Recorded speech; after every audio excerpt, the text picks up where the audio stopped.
নমস্কার, স্মৃতির খোঁজে অনুষ্ঠানে আপনাদের সবাইকে স্বাগত। স্মৃতির খোঁজে এই অনুষ্ঠানটি অত্যন্ত ভালো লাগার অনুষ্ঠান আমাদের, অর্থাৎ আমরা যারা অনুষ্ঠানটি সঞ্চালনা করি তাদের যেমন, পাশাপাশি আপনাদেরও অনেক বন্ধু আছেন যারা অপেক্ষায় থাকেন যে বিকেল 4টে থেকে 4:30 এই অনুষ্ঠানটি কখন শুরু হবে আর আপনারা আপনাদের মনের কথা খুলে বলবেন। আজকে নিশ্চয়ই একটা বিষয়, আমি তো যখনই অনুষ্ঠান করি একটা নির্দিষ্ট বিষয় নিয়ে কথা বলতে ভালোবাসি, তাহলে অনেক ঘটনা জানা যায়, অনেকের অনেক ঘটনা আমরা জানতে পারি। তো আজকে যে ঘটনাটি আমি জানতে চাইব বা খানিকটা বলবো আমার নিজের তরফ থেকে, যে ভুলে যাওয়া। আপনারা কেউ ভুলে যান? এরকম হয়েছে কখনো যে খুব ইম্পর্ট্যান্ট কিছু ভুলে গেছেন, যখন খেয়াল পড়েছে হয়তো একটা বিগ লস হয়েছে কিংবা খুব বকা খেয়েছেন, এরকম কি, বা খুব মজাও হয়েছে, এরকম কি হয়েছে কখনো? আমার এরকম প্রচুর ঘটনা আছে। একটু ভুলো মন আমার বটেই, একটু ভুলে যাই। হ্যাঁ, ফোন নাম্বার খুব ভালো মনে রাখতে পারে, কিন্তু অনেক সময় অনেক ঘটনা হয়তো আমাকে বলে দেওয়া হয়, সেগুলো ভুলে যাই। হতে পারে সেটা বয়সের সঙ্গে সঙ্গে, আপনারা বলতে পারেন না ছোটোবেলা থেকেই এই ব্যাপারটা আমার রয়েছে। তো আপনারাও কি এরকম কিছু ভুলে যান বা ভুলে গেছেন? এমন কোনো ঘটনা যেটা ভুলে যাওয়াতে আপনাদের ক্ষতি হয়েছে, কিংবা আপনি ভুলে গেছেন, খুব বকা খেয়েছেন, কিংবা বেশ মজা হয়েছে, কোনো কিছু ভুল করেছেন, তাতে বেশ একটা মজা ছিল, ভুলো মনের মজা। তো আসুন আপনারা ফোন করুন 6292242337, 6292242338। আমার জীবনের অনেকগুলো ঘটনা আছে এরকম ভুল। তো প্রথম যেটা বলবো, যেটা এই চ্যানেল কেন্দ্রিক একটা ঘটনা বলি। দুটো ঘটনা আছে। সালটা সম্ভবত 2011, সদ্য আমাদের চ্যানেলটি 2010 সালে তো আমাদের চ্যানেল স্যাটেলাইট হয়েছিল। তো 2006 সালে, মার্জনা করবে, 2006 সালে স্যাটেলাইট হয়েছিল। 2007 সালের কথা বলছি, 2010 না, 11 নয়, 2007 সাল। 2006-এ স্যাটেলাইট হয়েছে, 2007 সাল। তখন সকাল 11টায় আমাদের অনুষ্ঠান হতো উদ্যোগপতি প্রতিভা। সেই উদ্যোগপতি প্রতিভা অনুষ্ঠানে আমরা আপনাদের সামনে শাড়ির অনুষ্ঠান করে তুলতাম। তো একটি বুটিক আসতো, এসেছিল সোনারপুর থেকে। তো আমি সেদিনকে আমার 11টা না 12:30 থেকে মনে হয় প্রোগ্রাম, দেখছেন সেই বলছি, ওই 11টা কিংবা 12:30টার প্রোগ্রাম হবে। তো আমি যথারীতি সেদিনকে আমার ইন টাইম ছিল হচ্ছে 2টো নাগাদ, না 11টা নাগাদ ইন টাইম ছিল। আমি বেমালুম ভুলে গেছি, তো প্রোগ্রামটার কথাই বেমালুম ভুলে গেছি। তো আমি যখন বাড়িতে স্নান করছি, হঠাৎ করে দেখলাম আমাদের টেলিকাস্ট থেকে ফোন। তো একজন আমার ভাই বলছে, তুই কোথায়? হ্যাঁ, আমি বাড়িতে। বলছে, তোর না প্রোগ্রাম আছে? হ্যালো, আমার? বলছে, হ্যাঁ, গেস্ট এসে বসে আছে, তুই কোথায়? আমি বললাম, তাহলে এবার কী হবে? আমার তখন তো সব টেনশান শুরু হয়ে গেছে। তখন সঙ্গে সঙ্গে আমার আরেক কালিগ, সে নিউজে ছিল, তাকে বলা হলো, কমিউনিকেট করে আরেক কালিগকে ফোন করলাম। সে বলল, তুই টেনশান করিস না, বকা তো খাবোই, আমি জানি, পরে স্যারের কাছে, কিন্তু বললো যে ম্যানেজ হলো। এবার ম্যানেজ তো হলো, কিন্তু পরে তো বকা খেলাম। কিন্তু আমি কি করি, যখন আমাদের স্যার জিজ্ঞেস করেন কেন এরম ভুলটা হলো, আমি স্যার ভুলে গেছি, এর থেকে তো বড় আর কিছু হতে পারে না, স্বীকারোক্তি, সত্যিই ভুলে গেছি আমি। এরম একদিন ভুলে গেছিলাম। আরেক দিন, তখন আমি প্রতিদিনের রবীন্দ্রনাথ অনুষ্ঠানটি করি। তো রবীন্দ্রনাথের অনুষ্ঠানটা 9:30টায় শেষ হতো, তারপরে আমার 10:30টায় প্রোগ্রাম থাকতো। 9টায় শেষ হতো, তখন 9:30 না, 9টায় শেষ হতো, আর তারপরে আমার 10:30টায় প্রোগ্রাম থাকতো। তো এই 9টা থেকে 10:30, ওই যে 1.5 ঘন্টা আমি সময়টা পেতাম। তো আমি ভাবতাম তার মধ্যে 40-45 মিনিট একটু জিম করে আসি, পাশেই জিম ছিল। তো আমি জিমে গেছি, আর জিমে গিয়ে আমি ইন্টেন্স ওয়ার্কআউট করতাম, না একদম ভীষণ হার্ড। তো আমি করতে করতে না মাথা থেকে প্রোগ্রাম বেরিয়ে গেছে, আমি ওয়ার্কআউট করছি, হঠাৎ করে তো মোবাইল রেখেই ওয়ার্কআউট করছি, সিট আপ করতে করতে খানিকটা পরে মোবাইলটা নিয়েছি হাতে। তখন দেখছি 26টা মিস কল, বিভিন্ন মানুষের 26টা মিসড কল। কি, আমি তখন ফোন করেছি, তখন বাজে হচ্ছে 10:40, 10:35-এ অ্যাস্ট্রোলজির প্রোগ্রাম। তো আমাকে বলা হলো যে তোমার প্রোগ্রাম না। আর তখন আর কেউ নেই যে সে গিয়ে ম্যানেজ করবে ওই শোটা। আমার জিম থেকে অফিস পৌঁছতে মিনিট 5 সময় লেগেছিল। আমাদের নিয়ম ছিল শাড়ি পরে প্রোগ্রাম, কোনো মেকআপ নেই, চুড়িদার পরা, একটা ওই ট্রাউজারের উপরে একটা কুর্তি পরে গেছিলাম জিমে। ওটা পরেই ফ্লোরে এসে দাঁড়ালাম। খুব বকাবকি হলো, বলা হলো 7 দিন সাসপেন্ড হয়ে যেতে হবে। কিন্তু আমি না সত্যিই ভুলে গেছিলাম, প্রোগ্রামটার কথা আমি বেমালুম ভুলে গেছিলাম। তো আমি সোজা কথাই বলতাম যে আমি ভুলে গেছি। আমি অনেক কথা বানিয়ে বলতে পারতাম কিছু না কিছু, তা আমার মনে হলো মিথ্যে বলে লাভটাকে, আমি তো সত্যিই ভুলে গেছি। তো এইরকম ভুলো মন আমার, আমি প্রচুর ভুলে যাই। আরেকটি ভুলো মনের গল্প বলবো, যেটা মানে আমি পরে নিজেই খুব হেসেছি, কিন্তু কিছু করার নেই, ভুলে তো গেছিলাম। যাই হোক, আপনারা আছেন, আপনারাও আপনাদের এরকম ভুলো মনের গল্প করবেন। আপনি হতে পারেন, আপনার প্রিয়জন হতে পারে, ভুলে যেতেই পারে। এটা এই যে ঘটনাটা ভুলো মনের বলবো, সেটা আমার প্রিয়জনের ঘটনা, আমার হাজব্যান্ডের ভুলো মনের ঘটনা, কিন্তু সেটা বেশ মজার ঘটনা ছিল। তো একজন বন্ধু আছেন আমাদের সঙ্গে। নমস্কার, কে রয়েছেন? গুড আফটারনুন দিদি। হ্যাঁ, গুড আফটারনুন। কে বলছেন? আমি বিপদ ভঞ্জন শাহ ভবনপুর থেকে বলছি। হ্যাঁ বলুন দাদা, আপনার ভুলো মনের গল্প শুনি। ভুলো তো সবসময় ভুলো মন হয়ে যায়। হ্যাঁ, তারপর আমার মিসেসও ভুল হয়ে যায় অনেক সময়। হ্যাঁ, ও তো করোনা হয়েছিল 2021 সালে। করোনার পর দেখি মাঝে মাঝে ভুলে যাচ্ছি, আবার রেগেও যাচ্ছি। আচ্ছা, রেগেও বুঝেছে? যাচ্ছে। আচ্ছা করোনা থেকে হয়তো মেমোরি লস হয়েছে জানি না, মাঝে মাঝে ঠিক বলে মাঝে মাঝে ভুলে যায়। আচ্ছা। এখন বয়স হলে তো আমাদের হয়, বয়স হলে তো আমাদের ভুল হয়ে যায়। হয়তো ঘরে কিছু আনতে গেলাম, সেটা দেখলাম কি আনতে গেছিলাম মনে পড়ছে না। এখন চিরুনি হয়তো পরে মনে পড়লো, তখন মনে পড়লো, তারপরে চিরুনি বললো। এরকম আবার অনেক ক্ষেত্রে কবিতা বলতে বলতে অনেক সময় ভুলে যাই, মনে পড়ে না, আবার খানিক পর কবিতা মনে চলে আসে। তারপর আমার মা মারা গেলেন 2012 সালে 10 অক্টোবর। তা মা মারা যাওয়াতে মা সন্ধ্যাবেলা মা সে ব্রেস্ট হয়েছিল, ডাক্তার বলেছে শিরা শুকিয়ে গেছে, আপনি ভালো হবে না, তো আপনি বিছানা অবস্থায় থাকবেন, যে কদিন আছেন ওষুধ এই অবস্থা খেয়ে যাবে। তা মা মারা গেলে মা সন্ধ্যাবেলা পাঠ করতাম, গীতা পাঠ করতাম, তারপর গান করতাম, ঠাকুরের গান করতাম, শুনতো, তাকে দেখতো। হ্যাঁ, তারপর আস্তে আস্তে কাঁদতো, বুঝতে পারছি। আর মাও ভালো সময় মারা গেলেন 10 অক্টোবর, পুজোর 12 দিন আগে। হ্যাঁ, 10 অক্টোবর মারা গেলেন। তা বুধবারে স্নান টান করে উঠতে পারছে না, বন্ধু ওই বিকুট খেত। তারপর হঠাৎ সে দুপুরবেলা স্নান করতে যেয়ে ঠান্ডা জল ছিল, তারপরে কাঁপতে লাগলো। তো সমস্ত আমার দিদি শুয়ে দিলে, দিদি হরিনাম করতে লাগলো, আমিও ঠাকুর নাম গান করতেলাম। তারপর মা চলে গেল। মা থাকতো অনেক সময় ভুল হইতো, বলে হয়তো কি দিদি আনতে গেল, সেই ভুল হয়ে যায়। আবার বিশেষ মানে এইগুলো খুব সামান্য সামান্য ভুলের গল্প।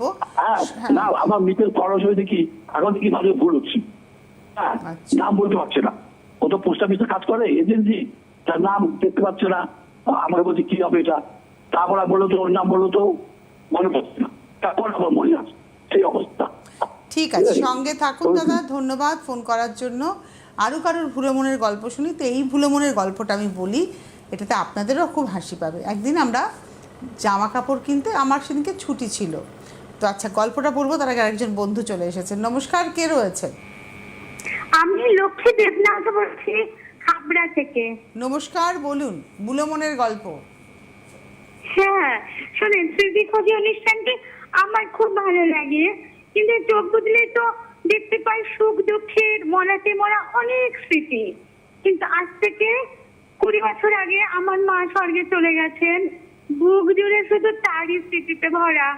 তো তাই মাকে মনে করে বলছি, আমার মা তখন আমি স্কুলে পড়ি, মা কিছু আনতে দিয়েছিলেন দোকান থেকে, রান্না করবেন। এবার মা বলছে দেখবি পথে যেতে যেতে কারোর সাথে কিন্তু কথা বলবি না। কিন্তু আমি বন্ধুর সাথে দেখা হয়েছে, এইবার গল্প করেই যাচ্ছি। অনেকক্ষণ পরে মনে পড়েছে, অনেকক্ষণ পর, প্রায় 1 ঘন্টা গল্প করেছি বন্ধুদের সাথে। বাড়িতে যখন এসেছি, মা খুব বকেছে, বলেছে যে এত কথা কিসের, এত কথা কেন বলি, যেটা প্রয়োজন সেটা তো আগে, কিন্তু আমি ভুলে গেছিলাম। মানে গল্প করছি তো বন্ধুদের সাথে, গল্পেই মত্ত ছিলাম। তাই সেই তখন মায়ের সাথে খুব, হ্যালো বললাম, তখন বকা খেয়েছিলেন মায়ের কাছে?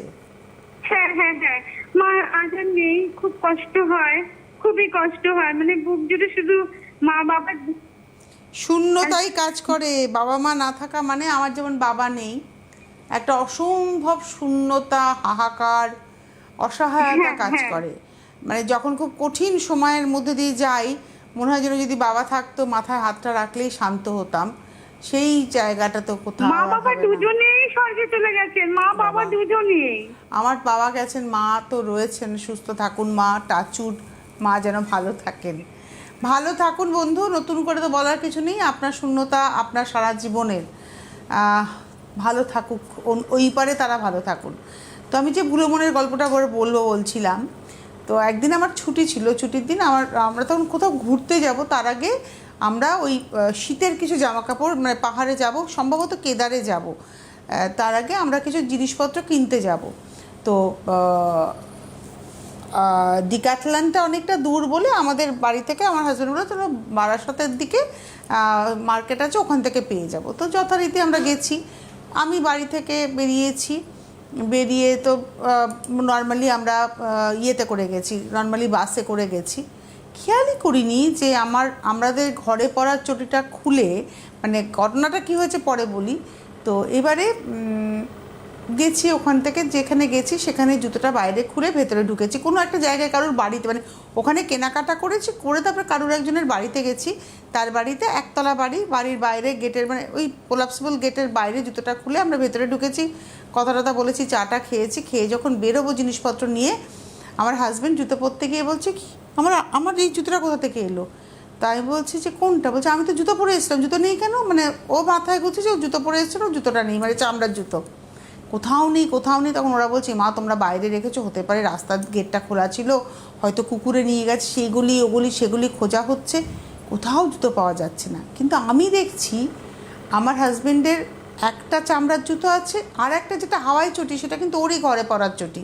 আমি ওকে বলছি তোমার ঘরে পরার চটিটা, হ্যাঁ আমি ঘরে পরার চটি পরে বেরোবো বলে তারা আবার ওই চামড়া চটিটা মুড়িয়ে দিয়েছে, দিয়ে বলো যে যদি পাই আমরা নিশ্চয়ই, অনেক দামি জুতো ছিল, হাঁস পাপিসের জুতো ছিল সম্ভবত, তো বলে যদি পাই আমরা নিশ্চয়ই, আমি ও রেখে দাও, নিয়ে কি করব, তো বলছে না নিয়ে যাও, দিয়ে তারপরে ওদের বাড়ির একটা হাওয়াই চটি পরে আমরা বাড়ি এসেছি।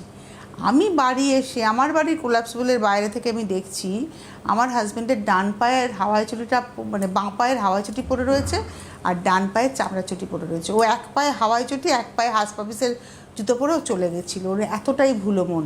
তখন আমি আওয়াজ দিলাম, আমি বললাম তুমি আমাকে বলো যে আমার ভুলো মন, তুমি এই পরে বেমালুম বাসে করে ঘুরে লোকের বাড়িতে গিয়ে তারপরে হুজ্জুতি করলে, তারপরে তাদেরকে ফোন করে বলি যে ওটা ওর ভুল হয়ে গিয়েছে, তারা আবার বলে ঠিক আছে আমরা যখন যাব তাহলে হাওয়াই চুড়িটাও নিয়ে যাব, মানে সে এইরকম তার ভুলো মন। তো এটা নিয়ে আমরা প্রচুর হাসাহাসি করেছি।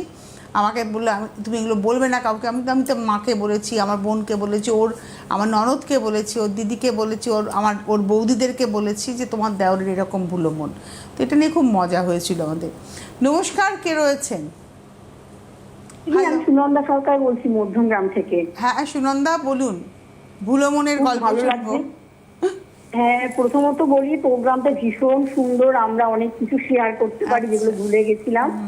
আর দ্বিতীয়ত তোমাকে লাইভে একটা কোথাও পেয়েছি, ভালো লাগছে সরাসরি কথা বলতে পেরে। Thank you. বলো। বলছি আমি একটা ভুলো মনের কথা বলতে চাইছি, মানে শাস্তিমূলক ছিল কিন্তু আজও মনে পড়লে ভয়ে গা কাটা দেয়। তখন আমি ক্লাস 6-7 করি। এবার আমার স্কুলটা, আমার হাই স্কুলটা আমার বাড়ির আশেপাশেই ছিল, খুব একটা দূরত্ব ছিল না। এবার আমরা প্রতিদিন টিফিন নিয়ে যেতাম। এবার সেই দিন কি হচ্ছে, মা কোনো কারণে টিফিন দেননি। এবার টিফিন টাইমে আমাদের যিনি গেটম্যান থাকতেন আর কি, দুটো গেট তালা দেওয়া থাকতো, সে বাবুদাকে অনেক পটিয়ে সত্যি, বাবুদা একটু ছাড়ুন, একটু যাই, একটু বাড়িতে গিয়ে খেয়ে চলে আসবো, দৌড় দিয়ে চলে আসবো। এবার বলছে দেখ কিন্তু তাড়াতাড়ি আসবি, কিন্তু খুব তাড়াতাড়ি আসবি। হ্যাঁ হ্যাঁ ঠিক আছে। আমি আর আমার বান্ধবী, ওর বাড়িও পাশেই, আমরা দুজনে গেছি যথারীতি বাড়িতে, খেয়ে দে আমি খেয়ে ওকে ডাকতে গেছি যে চল টিফিনের ঘন্টা পড়ে যাবে, ক্লাসে ঢুকতে হবে। এবার ওর বাড়িতে গিয়ে দেখছি ওর ভাই খুব অসুস্থ, ওর মা বাবা খুব ব্যস্ত হয়ে ওকে নিয়ে, ভাইকে নিয়ে ব্যস্ত। আমরা দুজনে ওর ভাইয়ের পেছনে ছুটছি, এই করতে হবে ওই করতে হবে, চল ভাইকে বাঁচাতেই হবে, এই জল নিয়ে আসে এই নিয়ে আসে, এই করতে করতে যথারীতি ভুলে গেছি যে আমাদের স্কুলে ঢুকতে হবে। স্কুলের ব্যাগ রয়েছে, আমরা স্কুলের বাইরে রয়েছি, টিফিনের ঘন্টা পড়ে গেছে। এবং ভীষণ কড়া এক দিদিমণি, যাকে আমাদের স্কুল প্রচন্ড তার ভয়ে কাঁপতো, পরে এটা কি মধ্যমগ্রামে স্কুল? না না, এটা হাবড়া দিদি, হাবড়া। আচ্ছা, হাবড়া। আমার বাপের বাড়ি হাবড়া। আচ্ছা আচ্ছা আচ্ছা আচ্ছা। এইবার যথারীতি ব্যাগের কথা ভুলে গেছি, স্কুলে ফিরতে হবে ভুলেই গেছি।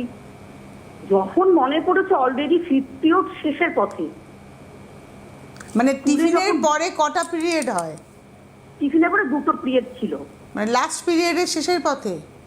হ্যাঁ শেষের পথে। তখন আমাদের বলছি আমাদের ব্যাগ রয়ে গেছে স্কুলে, আমাদের তো ঢুকতে হবে। তারপরে তারপরে স্কুলে ঢোকার পরে সে যা অবস্থা, ম্যাম এসে দেখছেন, তখন আমরা দিদি বলতাম, তখন তো ম্যাডাম বা ম্যাম বলতাম না, আমরা দিদি একদম ডাকতাম, একদম। দিদি ডাকতাম। এবার দিদি এসে দেখতে রুনুদি ভীষণ কড়া, ওনার চেহারা দেখলে রীতিমতো ভয় পেতাম আমরা। এইবার উনি দেখছেন দুটো ব্যাগ আছে কিন্তু ছাত্রী দুজন নেই, কোথায় গেল এরা। এইবার তো যাচ্ছে তাই অবস্থা। যাওয়ার পরে তো খুব খুব আমাদের কান ধরে দাঁড় করিয়ে রাখলো দুই বান্ধবীকেই, দুজনকেই। এবার বলা হলো যে আজকে তোদের ব্যাগই দেওয়া হবে না, তোরা বাড়ি যাবি। বাড়িতে আসার পরে সেই মাও সেই ব্যাগ কোথায়, মানে একটা যাচ্ছে তাই অবস্থা। এখনো ভাবলে যেন তো ভয়ও করে, আবার হাসিও পায় যে এরকমও হয়, এরকমও হতো। মানে এটা খুব মজার কিন্তু না, খুব ফানি যে স্কুল করতে করতে টিফিন খেতে বেরিয়ে স্কুলে যাওয়ার কথা ভুলে যাওয়া, মানে সিরিয়াসলি। তবে ওইটা একটা আনঅ্যাভয়েডেবল সিচুয়েশন ছিল যে বন্ধুর ভাই অসুস্থ হয়েছিল, সে খুব তাকে নিয়ে ব্যস্ত হয়ে গিয়েছিলেন। ভালো লাগলো সুমন। হ্যাঁ হ্যাঁ, কিন্তু অন্যায় হয়েছিল, টিফিনে বেরিয়ে আসাটাই অন্যায়। আমাদের ছেলেবেলার স্কুলগুলো কিন্তু অন্যরকম ছিল না, স্কুলের দারোয়ানরা এত আমাদের যিনি দারোয়ান ছিলেন, আমি যে স্কুলে পড়াশুনো করেছি ক্লাস 5 থেকে 10, তো সেই দারোয়ানকে আমরা চিংড়ি মাছ বলে ডাকতাম। অসম্ভব ভালো ঘুগনি তৈরি করতো বিহারি দারোয়ান, ঘন্টা বাজাতেন, ঘন্টায় ঘন্টায় পিরিয়ড অফ হতো, কিন্তু টিফিনের সময় চিংড়ি মাছের উনি যে ঘুগনিটা বানাতেন অসম্ভব, মানে সেই ঘুগনি খাওয়ার লোভে, মানে তখন কি 50 পয়সায় এক পাতা ঘুগনি দিত, সেই শাল পাতাতে এরম কাঁটা দিয়ে আটকে তার মধ্যে এক পাতা ঘুগনি, ওর স্বাদ মানে মানে তার কোনো তুলনা হয় না, বাড়িতে যতই মা ঘুগনি করে দিক না কেন। আর অদ্ভুতভাবে সাদা জামা, ঠিক এক ফোঁটা ঘুগনির পড়বেই ঝোল কোথাও, আর বাড়িতে এসে ধরাও পড়বো যে কী খেয়েছিলিস, আমি তোকে যা টিফিন দিয়েছিলাম তাতে তো এরকম ঝোল পড়ার কথা না, কী খেয়েছিলিস। আর আমার ওই বরাবরই ভাবতাম কি লুকিয়ে হবে, এটা কি, বকা তো খাবোই, মিথ্যা কথা বলে লাভটা কী হবে, বলেই দিই, বলতাম ঘুগনি খেয়েছি, পরের দিনকে শুকনো রুটি দিত, ওটা শাস্তি আর কি। যাই হোক, মানে এইরকম মজার জীবন ছোটোবেলাটাকে। আর ঠিকই বলেছেন সুমনা, আমাদের ছোটোবেলায় না ওই ম্যাম ওইসব ছিল না, আমরা দিদিই বলতাম, মানে কল্যাণী দি, রেবা দি, রুনা দি, এরকমই সব দিদিদের নাম ধরে দিদি বলতাম। মানে আর মানে ক্লাস টিচারের সাথে একটা অসম্ভব সখ্যতা ছিল। যাই হোক, আজকে ভুলো মন নিয়ে গল্প শুনবো আপনাদের কাছ থেকে, আপনারা রয়েছেন। আর অনুষ্ঠানের মাঝখানে একবার ছোট্ট করে বলে দিই আমাদের চ্যানেলটাকে ভালোবাসার কথা। আপনাদের মোবাইল ফোন, প্রত্যেকের হাতেই এখন স্মার্টফোন রয়েছে, আপনার মোবাইল ফোন, সেই ফোনে একটা ইউটিউব বলে অ্যাপ আছে, ওই অ্যাপটাতে যখনই ক্লিক করবেন একটা সার্চ অপশান আসবে, সেখানে CTVN টাইপ করবেন, আমাদের চ্যানেলটা with blue logo CTVN AKD+ চলে আসবে। লোগোতে ক্লিক করলে আপনি আমাদের চ্যানেলের ভেতরে সমস্ত প্রোগ্রাম দেখতে পাবেন। ইনফ্যাক্ট আপনি যদি এখন আমাদের চ্যানেলে আসেন, দেখবেন এই অনুষ্ঠানটা লাইভ হচ্ছে, পরবর্তীতে এই অনুষ্ঠানটাই ভিডিও আকারে আপলোড হয়ে যাবে, যাতে করে আপনার কাছে প্রপারলি নোটিফিকেশন পৌঁছয়। তাই ওই সাবস্ক্রাইব বাটনটা ক্লিক করবেন, পাশে যে ঘন্টাটা নড়ছে ওই বেল আইকনটাতে ক্লিক করে অল অপশান, যখন আপনি বেল আইকন ক্লিক করবেন তখন অনেকগুলো অপশান আসবে, তার মধ্যে অল অপশানটাকে আপনাকে ক্লিক করতে হবে, তাহলেই আমরা আপনাদের কাছে থেকে যাব এবং আপনারা আপনাদের সময় মতো এপিসোডগুলো দেখে নিতে পারবেন। আমাদের এই এপিসোডটাও কিন্তু একটু পরে আপলোড হয়ে যাবে, আপনি পরবর্তীতে দেখে নেবেন আপনার কথা শুনে আমরা কতটা আনন্দ পেয়েছি, মজা করেছি বা দুঃখও পেয়েছি। যাই হোক, দুঃখটা না, দুঃখর স্থায়িত্ব কিন্তু অনেক বেশি, দেখবেন সুখের থেকে আমাদের জীবনে দুঃখের স্থায়িত্ব অনেক বেশি। কিন্তু কি বলুন তো, সুখ আর দুঃখ এটা না নির্দিষ্ট রয়েছে, মানে আমি মানুষটা, আপনি মানুষটা, আমরা প্রত্যেকেই কে কতটা সুখ পাবো, কে কতটা দুঃখ পাবো, এটা প্রিডেস্টিন, মানে এটা আমাদের ডেস্টিনিতে রয়েছে, এবং যখন যেটা পাওয়ার তখন সেটা আমরা পাবোই, এবং সেটাকে আমরা কেউ অস্বীকার করতে পারবো না। কিন্তু কী বলুন তো, যদি আমরা ইউনিভার্সের কাছে, নেচারের কাছে নিজেকে মানে একদম সাবমিশন নিতে পারি, মানে আমি নিজেকে একদম সাবমিট করতে পারি, সমর্পণ করতে পারি, তাহলে কিন্তু কষ্টটা কম হয়। এবং সত্যি কথা, এটাও বাস্তব কথা যে নেচারকে আপনি যা দেবেন নেচার আপনাকে সেটাই ফিরিয়ে দেবে। তাই চেষ্টা করবেন অনেক পজিটিভিটি নেচারকে দিতে, যাতে করে আপনি পজিটিভিটিটাই ফেরত পান। আজকে স্মৃতির খোঁজে অনুষ্ঠানের প্রায় শেষ প্রান্তে আমরা পৌঁছে গিয়েছি, হয়তো আরও দুটো ফোন তো আমরা নিতে পারবো, দুটো ফোনই নিতে পারবো। নমস্কার, কে রয়েছেন? হ্যালো, কে? সন্ধ্যা মন্ডল বলছি। হ্যাঁ বলুন, আজকে ভুলো মনের গল্প শুনবো। হ্যাঁ বলুন। ভুলো মনের গল্প বলতে, হ্যাঁ, আমি বাসে করে এক জায়গায় গেছিলাম, দেখতে দেখতে আমার ব্যাগ রয়ে গেছিল বাসে। তারপরে বাস থেকে নেমে চলে গেছি, বাস থেকে চলে গেছি। পেয়েছেন পরবর্তী ব্যাগটা? এবারে সেই বাসটাকে ধরার জন্য মানে প্রতিদিন অপেক্ষা করতাম বাস স্ট্যান্ডে দাঁড়িয়ে, কখন বাসটা বেরিয়ে চলে যেত, এরকম করে দিন আসতে হয়ে গেছে। 8 দিন পরে আমি ব্যাগটা ফিরে পেয়েছি। বাহ, বাসের লোকেরা যত্ন করে রেখে দিয়েছিল। আমাকে অনেক কিছু মানে বলতে হয়েছে, ব্যাগে কি ছিল, ব্যাগের কি রং, সবকিছু বলার পরে আমি ব্যাগটা ফেরত পেয়েছি। এই ছোট্ট একটা ভোলা মনের গল্প। না আমার একবার হয়েছিল, আমি ক্যাব অ্যাপ থেকে ক্যাব বুক করেছিলাম, করে ক্যাবে করে নেমে গেছি ডেস্টিনেশনে। আমার ব্যাগ মানে যে ব্যাগের মধ্যে আমার সব কিছুই রয়েছিল, এটিএম কার্ড, আধার কার্ড, সব কিছুই ছিল, অফিসের কার্ড, সেই ব্যাগ আমি রেখে নেমে চলে গেছিলাম। এবং তারপরে অনেকক্ষণ পরে যখন ফিরবো সেখান থেকে তখন আমার খেয়াল হয়েছে, তো সেই অ্যাপ ড্রাইভারের ফোন নাম্বার তো থাকে, তখন তাকে ফোন করাতে সে বললো হ্যাঁ আমি আপনার কাছে যেতামই, আমি আপনাকে যেখান থেকে তুলেছিলাম আমি ঠিকই করেছিলাম যে যখন লাস্ট ট্রিপে আমি যাব তখন আপনার কাছে যাব, আপনি যদি ফোন নাও করতেন।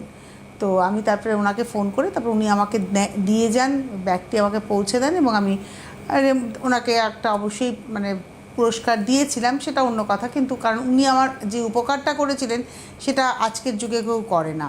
টাকা পয়সা যে অনেক ছিল এটা বলবো না, টাকা পয়সা যেটুকু ছিল সেটুকু হয়তো উনি 2 দিন গাড়ি চালালেই পেতেন। আমার বাবা একবার বাসেতে যাচ্ছিলেন, যেতে যেতে এখন বাসের কন্ডাক্টরকে ভাড়া দিতে ভুলে গেছে। আচ্ছা, তারপরে এবার বাস থেকে নেমে পড়েছে। নেমে পড়ার পর বলছে হাই, ভাড়াটা তো দেওয়া হলো নি, উনি তো ভাড়াটা চাইলেনও না, আর ভাড়াটা তো আমার দেওয়া হয়নি, তাহলে কি করে যাবে, আর ভাড়াটা তো দেওয়া হলো না। তারপরে সেই ভাড়ার যা টাকা, সেই টাকায় পাউরুটি কিনে সব গরিবদের মধ্যে দিয়ে দিয়েছে। আচ্ছা, বলছে এই টাকা আমি বাড়িতে নিয়ে যাব না, গরিবদের মধ্যে পাউরুটি কিনে সবাইকে খাই দিচ্ছে। এইরকম মানুষেরই তো এখন অভাব। এরকম তো কত সময় হয় না আমাদের জীবনে সন্ধ্যাদি, যে ধরুন আপনি বাজারে গেছেন, বাজারের দোকানদার আপনাকে ভুল করে 100 টাকা বেশি দিয়ে দিয়েছেন, অনেকে কিন্তু চুপ করে সেই টাকাটা নিয়ে নেন, কিন্তু আমরা আবার পারি না। আমি কিন্তু পারি না, আমার সাথে এরকম বহুবার হয়েছে, 50 টাকা 20 টাকা 100 টাকা বেশি দিয়েছেন, আমি হিসেব করে বলেছি না এটা তো আপনি বেশি দিয়েছেন। আমার মনে হয় কি, আমার নিজের যেটা ব্যক্তিগতভাবে মনে হয়, সততার যে পয়সাটা সেটার না মূল্য অনেক বেশি, এবং অসৎ উপায়ে রোজগার করা পয়সা কিন্তু বেশি দিন থাকে না। এটা আমি পড়েছি যে আপনি যদি অসৎ উপায়ে কোনো টাকা নেন কোনোভাবে, সেটা 12 বছরের বেশি আপনার কাছে থাকবে না, 12 ইয়ার্স ম্যাক্সিমাম থাকবে, তারপরে সেই টাকা আবার আপনার কাছ থেকে 10 গুণে বেরিয়ে যাবে। নমস্কার, কে রয়েছেন? হ্যালো, আমি মধুমিতা মিত্র, হ্যাঁ বলুন। বেহালা থেকে বলছি। হ্যাঁ বলুন বলুন। তনুশ্রী, তোমাকে আমার ভীষণ ভালো লাগে, তোমার কোন অনুষ্ঠান আমি মিস করি না। আচ্ছা, অসম্ভব ভালো লাগে তোমার কথা শুনতে, তোমার সবকিছুই ভালো লাগে খুব। Thank you. আমি এখন মনে হয় মজার, আমি যখন ক্লাস 11-এ পড়ি, মানে তখন নমস্কার তনুশ্রী, কথা বলতে বলতে মানে এতটাই উত্তেজিত হয়ে গেছি। হ্যাঁ, তা আমি তখন ক্লাস 11-এ পড়ি, তা আমার সেদিনকে স্কুলে যেতে ইচ্ছে করছিল না, আর আমি চলে গেছি। আজকে আমার বয়স 67, ঠিক আছে, আমি স্কুলে চলে গেছি। স্কুলে যেতে গিয়ে তখন আমার ভালো লাগলো না, আমি আমার পিসির বাড়িতে গেলাম, ঠিক আছে, পিসির বাড়ি আমার খিদিরপুরে, সেখানে গেছি। তা বাড়িতে এসে আমি একদম ভুলে গেছি, আমি মাকে যেখানেই যেতাম এসে বলতাম, কিন্তু সেদিনকে আমি একদম ভুলে গেছি মাকে বলতে যে পিসির বাড়ি গেছিলাম। এইবার পরের দিন যথারীতি আমি স্কুলে গেছি, সেদিনকে কোনো কারণে আমাদের ক্লাস হয়নি, কি কারণে বন্ধ ছিল জানি না, আমি তো আগের দিন আসিনি। এইবার আমি আবার সেদিনকেও আমি আমার পিসির বাড়িতেই গেছি, আমি বেহালায় থাকি, আমি পিসির বাড়িতেই গেছি, খিদিরপুরেই আবার গেছি। তারপর যখন বেরোতে যাবো 2:30-3টে, আমি 11টার সময় স্কুলে গেছি, 2:30-3টের সময় যখন বেরোতে যাবো তখন আমার পিসুমশাই অফিস থেকে ঢুকলেন, বললেন বেরিও না, কারণ আজকে বাস স্ট্যান্ড সব বন্ধ, কোনো একটা কারণে বাস স্ট্যান্ড বন্ধ হয়ে গেছে, তুমি আমাদের বাড়িতেই থাকো, আমি যেভাবেও খবর পাঠাবো। কিন্তু সেটা ছিল 77, তখন তো আর বাড়িতে অত ফোনও ছিল না, কিছু ছিল না। তা যাই হোক, কোনোভাবে মানে ফোনে যোগাযোগ করা যায়নি। হ্যাঁ, আর এদিকে আমার মা 6টা পর্যন্ত দেখেছে আমি স্কুল থেকে আসিনি, তারপর বাবাকে ফোন করেছে, যথারীতি সবাই পাড়ায় জানতে পেরেছে। আমিও এখান থেকে কোনোভাবে যোগাযোগ করতে পারছি না, আমার পিছু চেষ্টা করছেন, মানে সারা রাত্রির কোনো যোগাযোগ করা হয়নি। ওরা আমার বাবা ভেবেছেন যে কোথাও একটা অ্যাক্সিডেন্ট হয়েছে, নিশ্চয়ই অ্যাক্সিডেন্ট হয়েছে, এই জন্য আমি বাড়িতে ফিরতে পারিনি বলে হসপিটাল সব। এবার পরে আমি তো খবরও মানে কোনো খবর আমিও পাইনি, ওনাদেরও কিছু দিতে পারিনি। 1977 মানে তখন এমার্জেন্সির সময় না? হ্যাঁ, এমার্জেন্সি সময়। তা তখন আমি বাড়িতে যখন ফিরছি সকালবেলা উঠে, আমি আর দেরি করিনি, সকালবেলা উঠে তখন আমার পিসি বললেন যে তোমার সঙ্গে যাব, তোর সঙ্গে চ আমরা যাই, কারণ এরকম ঘটনা তো কোনো ঘটেনি। আর না আমি যাই। তারপর কিচ্ছু তো জানি না, আমি রাস্তা দিয়ে আসছি, দেখছি সবাই আমাকে দেখি পাড়ার লোক হাঁ করে দেখছে। আবার কিছু তো লোক থাকে অন্যরকম, তারা সবাই ভেবেছে আমি পালিয়ে গেছি, মানে কোন ছেলের সঙ্গে বিয়ে করে পালিয়ে গেছি, ঠিক আছে। তা এইবারে আমি যখন বাড়িতে ঢুকেছি, আমার মা একটা সরু লাঠি রেখে দিয়েছিল, সে এমন মার মেরেছে, এখন মনে হয় জিনিসটা মজা, কিন্তু তখন যে কি অবস্থা হয়েছিল, মানে তারপর সে বাধ্য হয়ে, মানে এমন পরিস্থিতি তৈরি হয়েছিল, পাড়ার ছেলেরাও সেটা নিয়ে একটু মজা লুটেছিল, কিছুটা মজা করেছিল। তারপরে আমার মামার বাড়িতে গিয়ে আমি 3 দিন ছিলাম, আর সেই দাগে দিদা সমানে, আমার দিদা ছিলেন সমানে, মানে মলম লাগানো থেকে আর্নিকা দেওয়া থেকে করেছিলেন। মানে এখন হঠাৎ করে ভুল কথাটা শোনার পরে আমার এই কথাটা মনে পড়লো যে আমি কত বড় ভুলটা করেছিলাম, একদম জীবনে ভুলতে পারবো না এটা, কিন্তু এখন মনে হয় আমার টেনশনটাই তো আলাদা না। যদিও আমি এরকম একবার বিপদে পড়েছি, তখন সম্ভবত আমি ক্লাস 7 কিংবা 8-এ পড়ি, সম্ভবত আমার মনে নেই এক্স্যাক্টলি, মনে হয় 8 হবে। তখন ইন্দিরা গান্ধী মারা গিয়েছিলেন হঠাৎ করে, পুজোর পরে স্কুল খুলেছে, ইন্দিরা গান্ধী মারা গেছেন। স্কুল আর আমি যেখানে স্কুলে পড়তাম সেটা একদম রাজাবাজার অঞ্চল, তো যার ফলে ওখানে না অদ্ভুতভাবে, তখন তো সেই মনে আছে আপনাদের নিশ্চয়ই, ইন্দিরা গান্ধী মারা যাওয়ার পরে সেই শিখ ট্যাক্সি ড্রাইভারদেরকে পুড়িয়ে মারা, সারা ভারতবর্ষ জুড়ে একটা উত্তাল হয়েছিল। স্কুল বন্ধ হয়ে গেল এবং তখন বলা হলো যে স্কুল থেকে মানে সব বাড়িতে ফোন করে বলা হলো যে এসে নিয়ে যান।